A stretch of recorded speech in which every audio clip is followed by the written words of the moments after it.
Ayan po mga kabida, isang magandang oras po sa lahat at welcome po sa aking channel. Ito po magandang reaksyonan po, mga kabida. Itinodo na po ng China ito hong kanila hong banta laban ho sa Pilipinas. Ito po ay patungkol ho sa sitwasyon po ng mga OFWs po natin na nagtatrabaho po mga kabida doon po sa Chinese territory. Kabilang na po dito ang Macau, Hong Kong, at even the mainland China po, mga kabida. Kung nung una po, pahapyaw lang po yung kanila hong banta, mga kabida, na posibleng maapektuhan po ito hong trabaho po ng mga OFWs. Okay? Ngayon, lantaran na po, mga kabida, nag-warning na po ito hong China sa Pilipinas. Ito, babasahin ko lang po ito hong article ng The Billionaire News Channel, Ang sabi po nila dito, Chinese envoy warns job losses if diplomatic ties with Philippines deteriorate.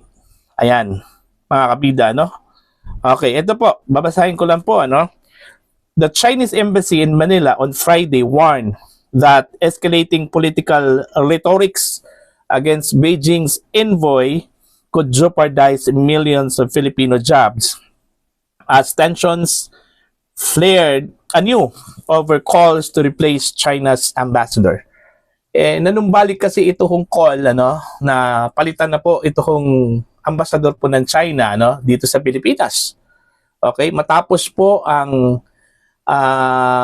mungkahi po mga kabida ni Senate President Tito Sotto, alright, na i-persona non grata po ito hong assistant o deputy spokesperson po ng Chinese embassy dahil ho sa mga komento po laban sa mga opisyal po ng Pilipinas, mga kabida, pero hindi po pumayag po ito hong si Pangulong Marcos dahil siguro napagtanto po ng Malacanang na malaki po ang magiging epekto po, mga kabida, kung sakali man po ikukonsidera yung proposal po ni Senate President Tito Sotto na i-persona non grata po ito hong deputy spokesperson po ng Chinese embassy, mga kabida.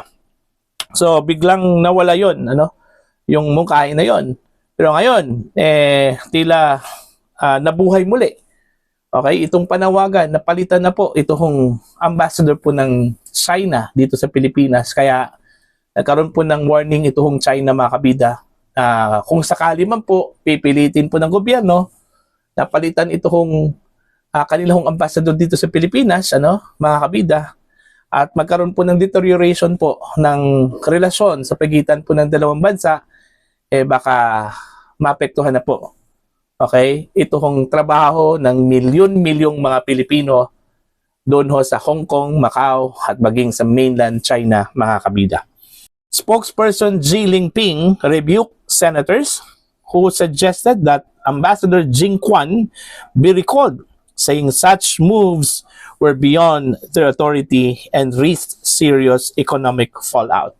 Ayan. His remarks came after Senator J.V. Ejercito and Rafi Tulfo said bilateral ties might improve if Jing, who assumed his post in December, were replaced. In a statement, Xi questioned the lawmakers standing to demand a recall. Some senators are still urging the recall of the aggressive and sensitive Chinese ambassador.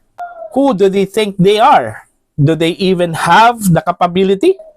He said, as he suggested, the calls were political posturing rather than serious diplomacy. He implied the senators were grandstanding. Ito yung sinabi po ni Xi Jinping, mga kabida. They know they can do that. Yet, they keep repeating the same old tricks, always posturing, always bluffing, Xi said. But it was his economic warning that stood out, cautioning that strained ties could have sweeping consequences for Filipino workers. Malinaw po yun, mga kabida, So, eto, seryoso na ata itong China, dito sa kanilang warning. Kung patuloy pong igigiit po, mga kabida, ng mga senador napalitan na po itong ambassador po na si Jing Quan, mga kabida, okay, ng China dito sa Pilipinas. Very sensitive pa naman po itong China po, pagdating po sa ganyan, mga kabida. Kaya ayaw ho nilang patulan itong panawagan na i-recall yung kanila hong ambassador. Otherwise, kung pipilitin man po nila mga kabida, baka naman po yung consequences po ay hindi po natin matanggap. Okay? Mantakin nyo kung milyon-milyong mga trabaho po mula sa ating mga OFWs ay mawawala po mga kabida dahil lang po dito ko sa pagka-arugante po ng ilang mga senador. Okay? Mga kabida. It's not worth sacrificing, dahil saan po natin ilalagay yon? Di ba? Kawawa naman po yung mga OFWs na nadamay po sa away po sa pagitan po ng mga opisyal po natin at ito kong mga Chinese officials, mga kabida, na pwede naman sanang pag-usapan yun na hindi na kailangan pong umabot po sa puntong papaalisin po ito kong mga ating mga kababayan na nagtatrabaho po doon sa China at dalaw pang mga teritoryo po ng China po, mga kabida. Wala ho silang pakialam sa away po natin. Sila po ay nagtatrabaho lang po doon Tapos ganito po ang mangyayari, madadamay sila. Napaka-irresponsable naman po ng ating mga opisyal, mga kabida, Okay? Ito, malaking dagok po ito para sa Pilipinas kung sakali man po, kung tutuhanin po ng China, ito kung kanila hong banta. Kasi gaya ng sinabi ko po, yung sinabi po ng China na milyon-milyong mga trabaho po ang posibleng masakripiso, okay, saan po natin yan sila ilalagay? Okay, papauwiin po natin sa Pilipinas. Of course, anong trabaho na pwede nating ibigay po sa kanila, mga kabida? Mismo yung mga Pilipino na nandito sa Pilipinas na naghahanap po ng trabaho, nahihirapan pa nga itong gobyerno, na bigyan sila ng oportunidad. Ito pang mga OFWs po natin sa China, mga kabida. Diba? Hindi po kaya ng Pilipinas, okay, na mangyari po ito. Okay, kaya nga, ang payo ko lang po dito sa mga senador, tigil-tigilan na ninyo ito kung pagkamayabang po ninyo. Okay, kasi wala ho kayong kakayahan. Sa totoo lang po. Okay? Okay lang sa inyo kung magkaroon po ng crisis po dito sa Pilipinas kasi ang dali naman para po sa inyo na lumipad kahit saan-saan po. Okay? Ang dali lang para sa inyo na umalis po ng Pilipinas. Samantala, yung mga mahihirap nating mga kababayan, sila yung magsasuffer po sa consequences na dulot po ng pagka-irresponsable po ng ilan po sa ating mga opisyal, mga kabida. Okay? So sige pa. Gatungan pa ninyo, okay? Para umabot po sa sukdulan ito kung China, mga kabida, po. At magdesisyon ito na papauwiin po ito kung mga OFWs po natin, whether they like it or not. At hindi lang po ito ang magiging sanction po, mga kabida. Okay? Maring i-sanction po tayo, economically. Yung mga produkto po natin na binebenta po natin sa China, mga kabida, mawawala yun lahat. Pati yung mga produkto ng China na nandito sa atin, okay, na tayo po ay nakikinabang dahil sa mura po yung kanilang mga produkto, ay mawawala din yan, mga kabida. So, ang resulta dyan, tayo po ang talo. Alright? Tayo po ang talo. Again, always ko itong sinasabi po, whether we like it or not, kakalabanin po natin ng China, we are always at the losing end. Wala ko tayong panama sa kanila, Wala tayong laban sa kanila, po, mga kabida.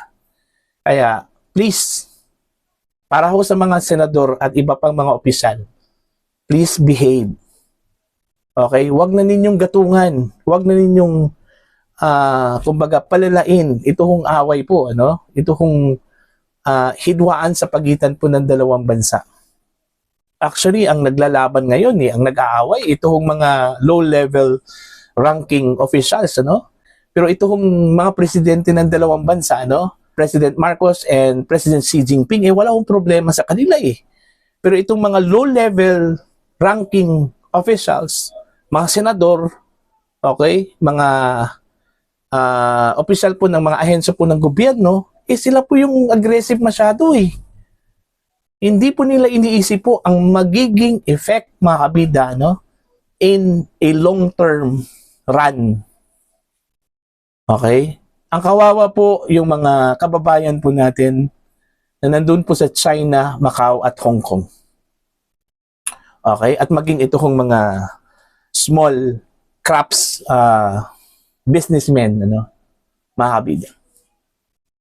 Di ba? Oh. May kapasidad ba tayo? Wala. Wala tayong kapasidad. Ano? Sa totoo lang po, mga kabida. No? Kaya nga, itong mga senador na nananawagan po para ho sa recall, ano, ng ambassador po ng China, dapat mag-isip-isip muna kayo. Okay? Huwag ho ninyong ipairal yung pagkahambog po ninyo eh. Okay? Isipin ninyo kung kakayanin ba ng Pilipinas yung retaliation po ng China. Okay? At ano po ang pwede nating ibigay po, ano, mga kabida, doon sa mga kababayan natin na maapektuhan po dito ho sa hidwaan sa pagitan po ng China at Pilipinas, mga kabida. Ako, naawa lang talaga ako, ano, mga kabida, dito ho sa ating mga kababayan dahil magiging collateral damage po ito eh.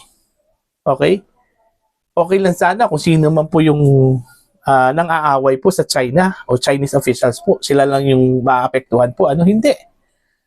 Yung mga tao na walang kinalaman po ang direktang maapektuhan po dito, ano, mga kabida.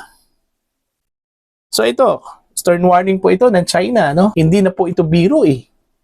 Kasi gaya ng sinabi ko po, nung una, pasaring. Ngayon, nantara na po, ano, mga kabida. Okay? Kung magkaroon po ng deterioration yung diplomatic ties po, ano, ng dalawang bansa, mga kabida, ang magsasuffer po dito yung milyon-milyong mga OFWs po natin na nandun po ngayon sa mga Chinese territories po, ano, mga kabida. Pag-isipan ninyo yan. Okay? Kung nakakatulong ba kayo para sa ekonomiya po ng bansa, mga kabida.